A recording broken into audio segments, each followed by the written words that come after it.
You say fuck a lot. Do I? Yeah, like at times every second word. Okay, we're live with LaRocque Life Podcast. Number 3. Do you think we make 3? Yeah. When we started out, what was your initial gut telling you? Well, I didn't really want to do this. So That's true, eh? Kind of forced you into that? yeah, like I remember I think the day we did our first one, if you guys could have seen my face, I was just like stone cold. I should put that in one of the videos at least. Yeah. That was really good, actually. Yeah, I'll put that in somewhere. Maybe this one, I guess, since we're talking about it.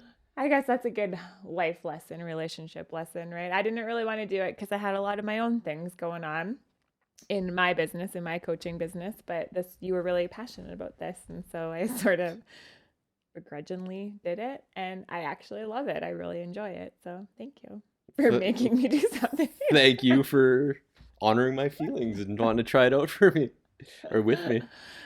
It's awesome though. Like I said, this is all just comes from our late night conversations, and I really felt there was some gold in those. Mm-hmm.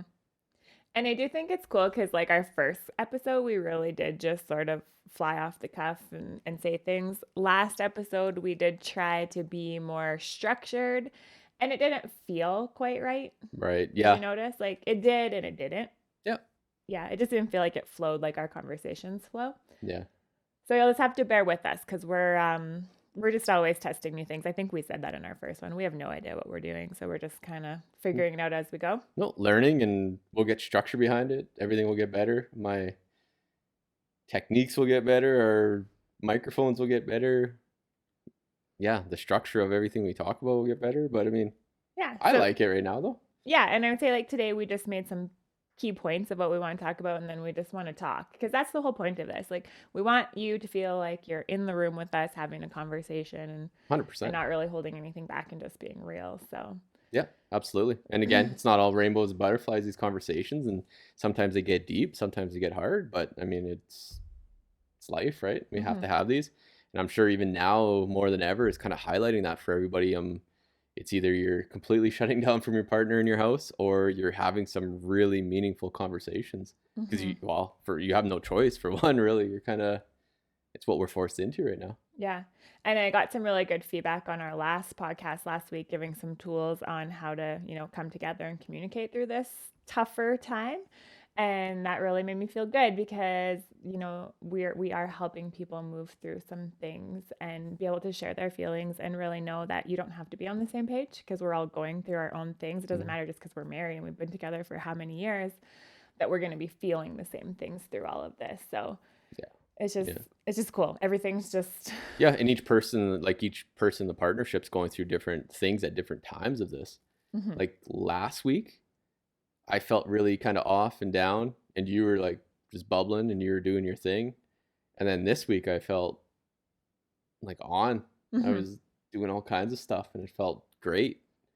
So yeah, it's weird, hey, how you can just ebb and flow, and one person does one thing, the other person's doing the other, and cross in the middle occasionally, and support each other through both too. That's the best thing, is like, I think it's cool because you get to see that there's different seasons, like there's different seasons of life, but then there's actually like different seasons within our relationship. And those actually can happen day by day, week by week, month by month, right? And so sometimes you're having a hard time and I will step up and be there to just hold that space and support you. And sometimes I'm having a hard time and you're there to hold that space and be there for me, right? Yeah, 100%. And that's, I guess that would be the definition of a relationship, or what, or partnership. Yeah, I guess. So. Yeah. I mean, we could dive into the feminine and the masculine things as well, which is an interesting conversation we did just have yesterday. Yeah. We could dive into that a little bit today. And yeah, let's talk about the other stuff. Yeah. Okay, well, why don't you give a little light on who Stefan Arnio is and how you came about him?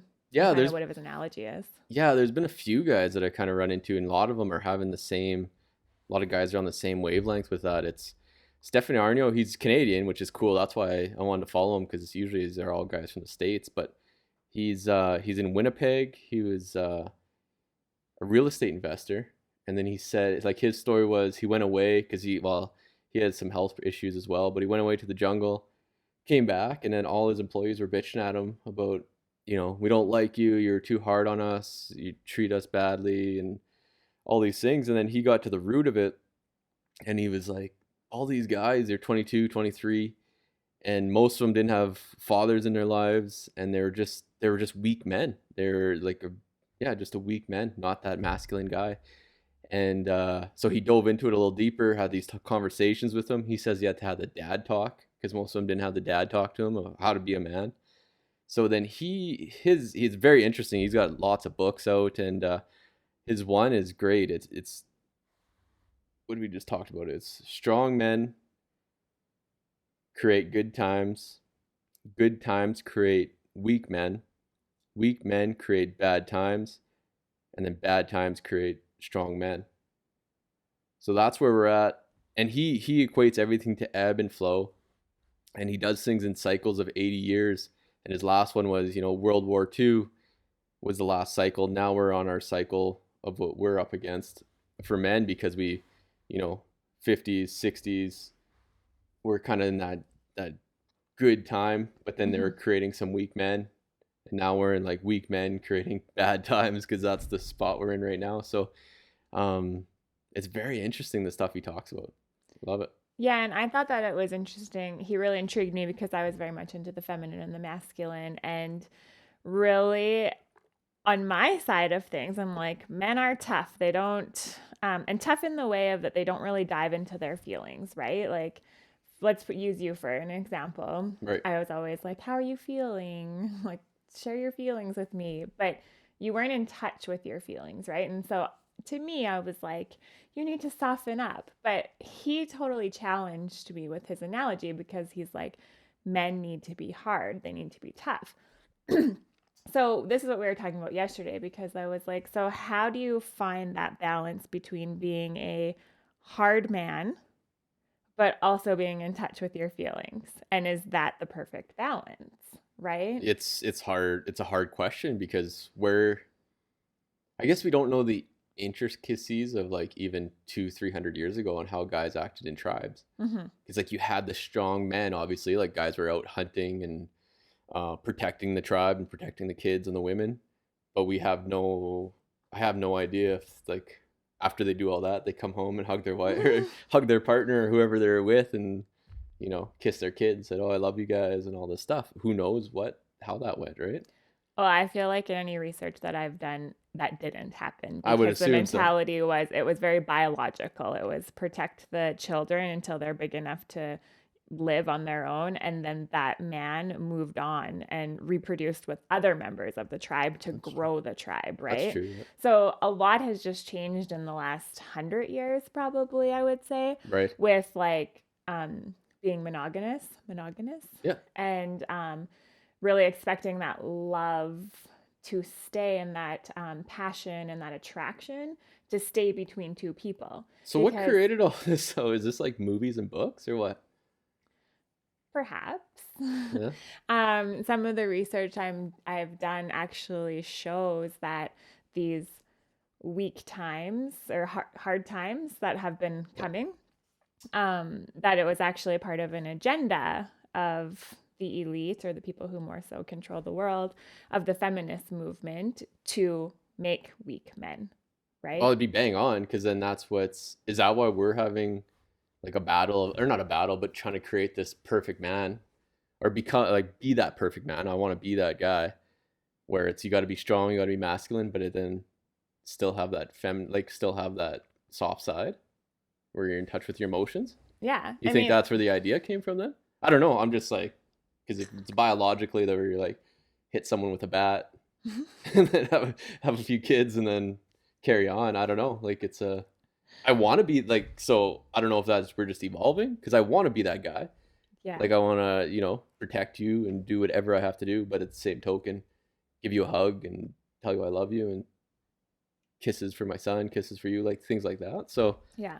I guess that is just evolution, or we're just evolving. I would say it's for sure an evolution, because I mean, just even the consciousness of the planet is changing, right? And if you go into the spirituality of things, like people are softening, they're getting more in touch with their hearts. So we don't live in barbaric times anymore where you do have to hit someone with a bat and just make babies. We have to feel safe, but the way that we need to feel safe these days is different than the days we've needed to feel safe in the caveman days, Because right? now it's like security is money almost, right? Or Mm-hmm. that's what it equates to a lot. So something that I think is really interesting what's going on right now during this pandemic is that there's no sports, there's no distractions. Yeah. And so a lot of people are really needing to face their shadows, right? Their stuff that's they've always just stifled down, right? Feelings, all of the things. But it's kind of starting to come up. So it's either causing what we kind of talked about last week, like all of the anxiety or the fears, the Yeah. worries, the frustration, the impatience with your partner. But what's kind of cool now is like that surfacing. So we either have a choice to, go there or not go there. Right. And then really like find some things that make you feel alive again, right? Instead of just like blindly staring in front of the TV. But where I'm going with that is, to me, the perfect partner Right. would be um, a man, and I'm pretty much outlining you Oh, I now. just want to take some, sorry, I just want to take some notes. Yeah. So this is gonna get me some action. Carry on. No, I'm already outlining where you're Oh, you're okay. at now. Yeah. I just can't grow taller. I wish I could grow taller for you. Yeah, that's the line everyone gives you. Oh, I thought you were taller. Okay, so speaking of, Stefan Arnio's idea of strong men, but then when I think of what a strong man means, when I think of what he is talking, and I don't know, maybe I don't understand his analogy good enough, but I want a man who's tapped into his feelings. So as you said before, like I want to know that we're safe. Right. I mean, you have guns. You've even said this before. Like we can talk about guns, we can talk about tattoos, but we can talk about love, and I can give you a hug if you need, right? Like with Yeah, that other was with yeah, other that's on our dudes. website, hey? Yeah. Yeah, that was like one of your analogies, and I actually feel that really has became true for you, especially with us, because yeah, I do feel safe. Like you take care of us. I never have to stress financially. I know that like you will hit someone with a bat if you need to. Didn't what was that Oilers game like a couple months ago? Right, Fight the yeah. entire P with a PI I think fucking they were curling from team or PEI, something. yeah. Yeah, Mike almost got in a fight with Uh, the curling team.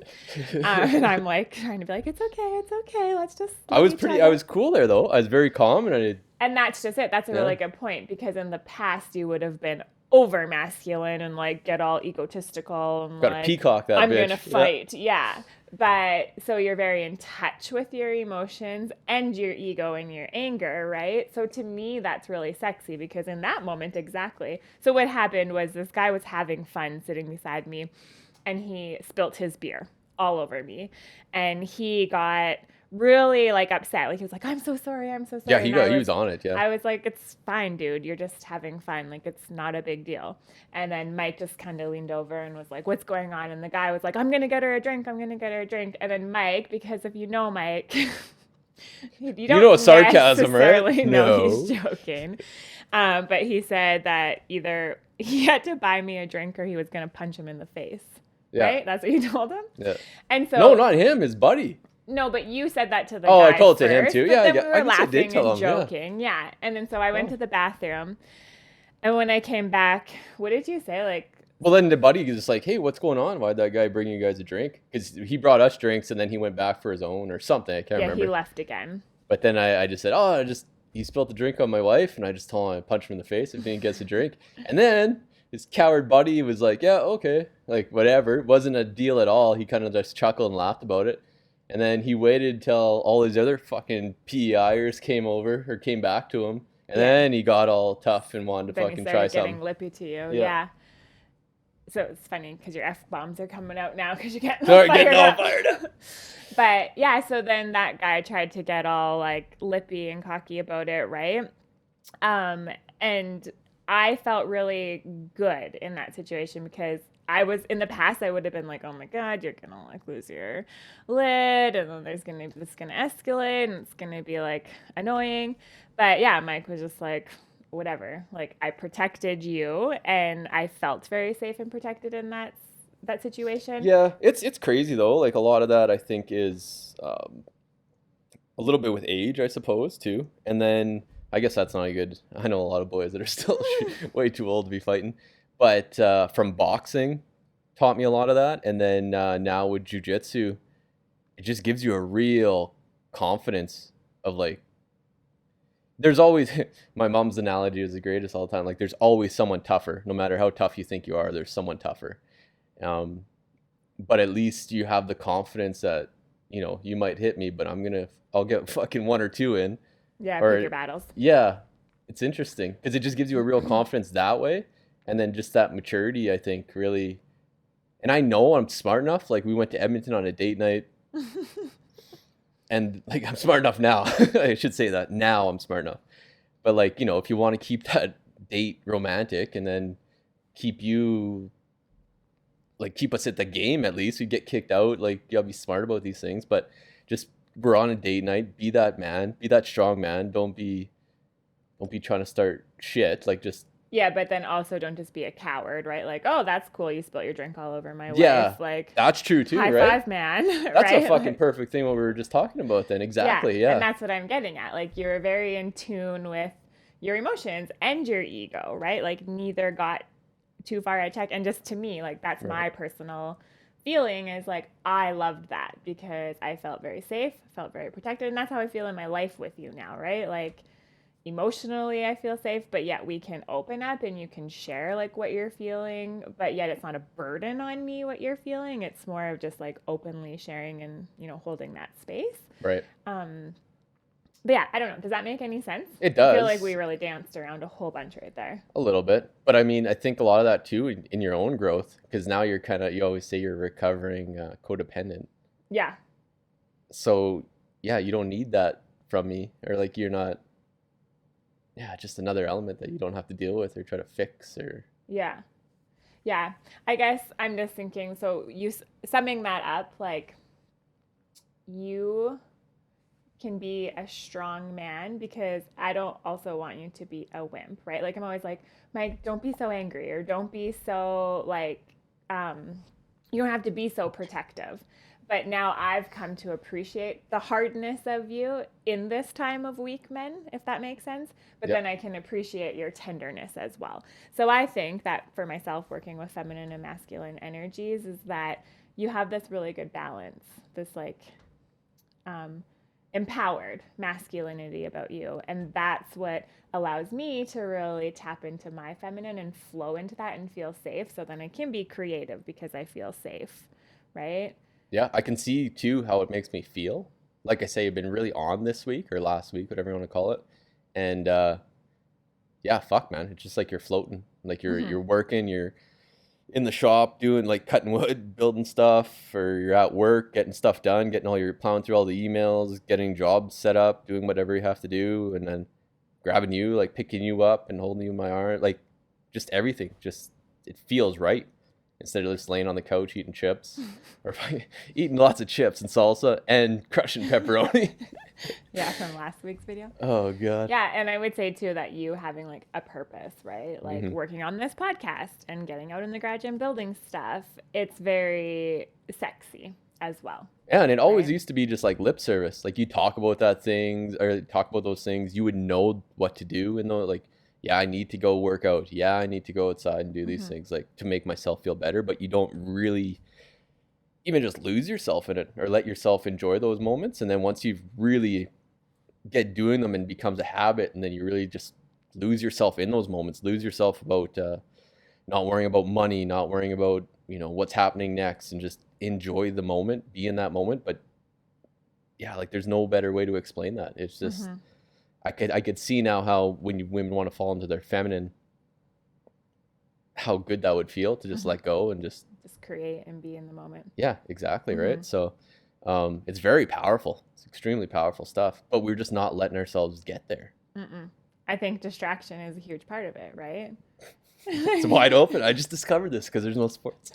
There's no sports, but also like life has just slowed down. Like we can't even go connect with friends or do certain things. Like we're literally stuck at home. So Hmm. it's like, okay, well, what do I want to do? I mean, I've cleaned out our cupboards, organized our storage area downstairs, like done so many things. But I feel like it's just really like it's meditative. It's connecting. It's brought us closer together, right? We got to find something. Like I'm just noticing now, just on social, that a lot of people are like, yeah, it was good for a while for your be in your pajamas and crushing chips, but Mm-hmm. now it's like we're not like we're not wired for that. We're wired to Yeah, be doing stuff. we have So to have a purpose people are and. starting to hit their breaking points a little bit, Mm-hmm. and now they don't know what to do, right? Like so they're bored, lazy, still eating, doing whatever, but then just don't know what to do or don't Mm-hmm. have any tools to do anything, or yeah, don't even know where to begin. Mm-hmm.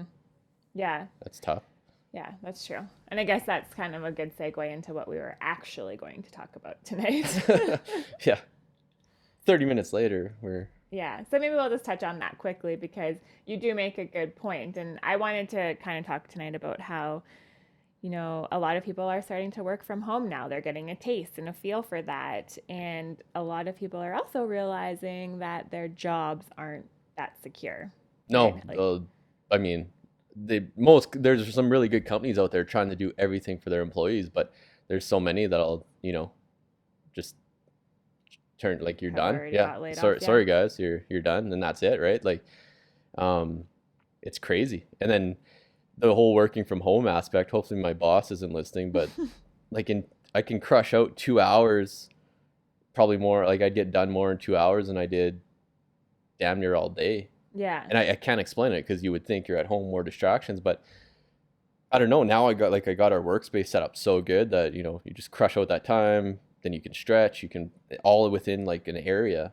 Yeah. and you just lose your again. You It's more of just letting go. I think that's the Mm-hmm. biggest lesson right now because like even just letting go in that mind thought of even work. Like I'm not at work feeling like, oh, I'm away from Laura and I'm doing all this, like just pissed off to be at work for some reason. Um, Here you're just getting done what you have to get done, and then you're able to spend those moments. Like then we can spend time together. My schedule is pretty fluid now, but I feel like I'm getting more done in that schedule. Mm-hmm. So I guess there you go. There's another segue into another just business opportunities, right? Mm-hmm. It really is because again, no job is secure by any means. No. In this, Well, and that's the thing. A lot of people are getting laid off, and I mean, the question or the conversation we were having the other day is, what is it going to look like after this, right? Like, are they just going to all of a sudden one day be like, okay, social distancing is done, the virus has magically disappeared, and now you can go back to normal life? Is that going to happen? I don't know. And if it does, are people actually going to do that? Like, or are people now like afraid to touch people and afraid to touch it's carts? Are you fucking going to weird, man. try to avoid going out in public still by online shopping or, looking for other areas to make money instead of going to your job? I don't know. It's crazy, and I know Right? exactly what you're talking about because I met our jeweler today Mm-hmm. at uh, at Big Bend, and like right away, like both our initial reactions like go to shake like each other's hands and stopped. But you do that a few more times, and then you're gonna like stop going into shake hands or stop going in for hugs, and then Yeah. then we're that much further apart. It's just super interesting. So I guess like our conversation the other day was, yeah, like, so are people just going to be like, hallelujah, we get to touch again, and just like getting out in groups, having big parties, like being together and socializing a ton? Or are we going to naturally be more distant because we're afraid? Like we bought into all of this Even fear further of apart than we are now, touching. right? Yeah, Yeah, exactly. So I mean, sucks. it could go a multitude of ways, Yeah, right? But one of the things that we were already working on before this even happened was always multiple streams of income, right? Like not putting all of your eggs into one basket. And it's no, interesting because we were just talking about this, how a lot of people think that, people who do have multiple streams of income or want that laptop lifestyle, it's so that they can just jet off to the beach and work from their laptop while they're at the ocean and stuff like that. And it's funny because that used to be our main idea. well, that was, remember when we got on Chris Robson's podcast, and that's what it was. It was about like the laptop lifestyle. Mm-hmm. Wow. Okay. That was, Yeah, yeah, like 5 years that was ago, like a right? long time ago. Yeah. But now, like, that's not at all. It's just to live, right? Like, it's to Yeah, do more of what actually is meaningful, like spending more time together, or being with your children, homeschooling, or just even having the opportunity to go on more sort of trips if you want. I it is. mean, It's just to getting have laid that, off. Like, it's yeah, not that fluid necessarily, schedule, right? yeah, it's not necessarily to quit your day job. It's just build up an emergency fund, which would be very handy at this point, That right? would come in real handy right around now. We're not cough too much. Yeah, that's okay. We're not seeing anybody No. anyways. But anyways, we just kind of wanted to touch on a little bit of money, but we're not going to talk too much longer because we already went into a whole bunch of feminine and masculine stuff. But I just want to talk a little bit about mindset because right now I'm noticing that there's a lot of people who are either super scared about spending any money that they do have, which is then not helping the economy either because now we're all hoarding, right? But money is energy. This is something I've really been working on the last few years. Money is energy. And the more that we, build our relationship and our love and our trust with money, just like we would with our partner, um, the more we give, the more we receive, right? It's circulating. It's always circulating. And so something that's just interesting to me now is that when we all get into scarcity, we stop spending money. And then where does that put businesses, economies, everyone, right? Yeah. And so then I've noticed that there's another group of people, though, who are actually looking at this time, looking for problems that they can solve, and then jumping on opportunities where they can invest in themselves or invest in different businesses or products to solve a problem for somebody. And that's totally an abundance mindset, right? 100%. That's when you're Mm-hmm. trying to, not trying, when you're helping someone else, Mm-hmm. that's when you get the most return. No matter Yeah. what energy, Yeah. money, anything. Like that's what's going to happen. Yeah. And so you can either look at this whole corona thing going on, whatever's happening in the world underneath all of this, as is this really happening like to us or is it happening for us? And I think we talked about that a little bit last week where um, this is really, you know, unveiling a lot of things in our lives that aren't working for us, which we were Exactly. too distracted to notice before, Way right? too many distractions. Yeah. So yeah, I just think it's cool because you have the choice, right? And we just had someone join our team this week. Actually, it's official today, actually. Yep. And she actually invested over $10,000 through all of this because she sees the opportunity in growth and opportunity for herself and her daughter, and also in her health, right? So totally an abundant life or an abundant mindset in all of this scarcity. Now, I do want to say that if you're in a scarcity mindset, there is nothing wrong with that. I am by no means No, that's faulting yeah. you for You have that. every excuse in the book to Oh my be in God. that. Yeah, because I mean, I think it's only natural, especially in this time, but just as humans, Yeah, to absolutely. ebb and flow through that constantly, daily, hourly, by the minute. And that's only natural, but it's just kind of annoying if you stay stuck there forever, right? And it's all our mindset. So if we know how to move through those fears and those things that are keeping us stuck and then move through and see opportunity on the other side and see how it is working for us, then that's how you can flow from scarcity mindset to abundance mindset, right? Yeah, makes tons But of sense. I learned this from my mentors the last few years, like never put shit on top of ice cream. So if you are scared, if there is things going on for you, don't just cover them up. Like let's dive into them and let's like shine some light on them so that you can move through it. Does that make sense? Makes tons of sense. Yeah. Yeah. No, that's Cool. awesome. Absolutely. So, I mean, if we were going to wrap up this conversation, I guess we talked about all of that kind of stuff. I think like the whole point of wanting to talk about this today, though, more so is just like to really take the opportunity right now where there is no distraction. You literally aren't supposed to be leaving your house. So you don't have that social interaction. There's no sports. There's, no entertainment. We're not going to movies, all of that kind of stuff. And actually really sit down with your partner and think about what you want in your life and what's not working for you. And what do you want your future to look like? How could you step into opportunities to create multiple streams of income, create passive income so Yeah. that when things like this happen again in the future or whatever our future ends up looking like, you're adaptable, That's right? the biggest thing, yeah. And then when some people hear multiple streams of income, you get like, "What do you mean?" or whatever. But every look up anybody with money, any rich person, any I guess probably millionaire and up, and they all have like there's different ways they're making money. They're not just they don't have all their horses tied to one cart. Mm-hmm.